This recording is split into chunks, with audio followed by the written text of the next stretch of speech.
Man, really starting to look like a war zone for wood here. Welcome back to Fab Fun.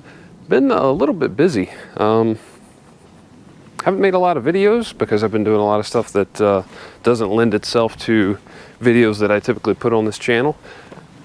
A lot of it's been mowing lately. We've had a lot of rain, the grass is growing really well, and I need to get some more property maintenance done. I have quite a few projects of things I'd like to repair that involve fabrication, and just haven't committed the time to get it done.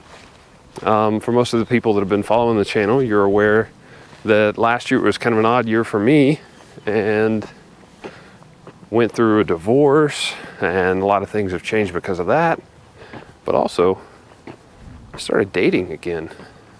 Been doing that for a while. Maybe fill you in on that at some point too. No mail today. I also have a healthy start to some logs that I want to let season. And I had 2 railroad cross ties that were not going to hold all the logs that I plan on saving up, so I had 2 poplar logs. I laid those out. And I'm just trying to save up. Be ready for next season.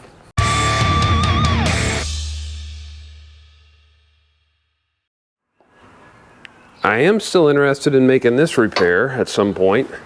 I'd probably jump on this today, except that my oldest daughter has her junior prom today, so I don't want to overcommit to some things that need to be done versus things that I'd like to do. This is holding up for now, but this weld is starting to break, and I think it's because my geometry on this homemade grapple, once it starts to close, that last little bit, it's basically just pushing.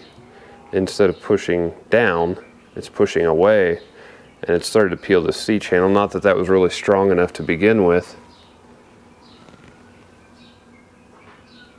but I'm hoping I can take this off, cut it out, take my mount loose. I'll have to cut that and make something a little bit heavier duty, and maybe, if I can, change the geometry here just a little bit more and make it something that's going to be a little bit better and not be tearing itself up.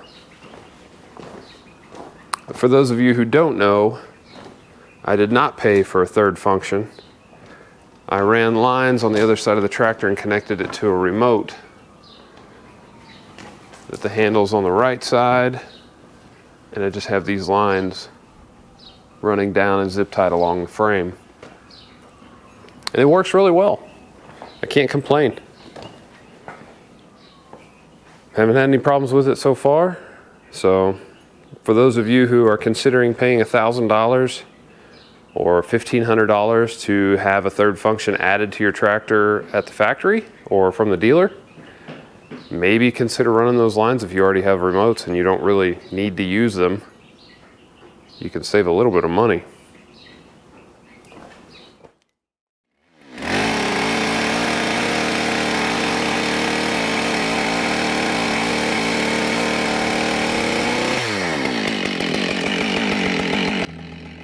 As I was saying before, I started dating, and dating is not what it was 20-something years ago when I was last a single man. Now there exists a vast number of dating apps that create a sort of shopping catalog atmosphere. You don't have to go out and meet people in small groups at church, risk getting your Air Force One scuffed at the club, or even search for your most distantly related cousin at the family reunion. You just fill out a profile and post a few of the best pictures you can find of yourself. Then you can set the search parameters and information for the types of women you are interested in, along with a search radius. Now, I heard somewhere that an African lion can become the dominant male over a 400 square mile territory. I figured I was good for about 10 times that of an adult male lion, so I set my radius to 35 miles and hit search.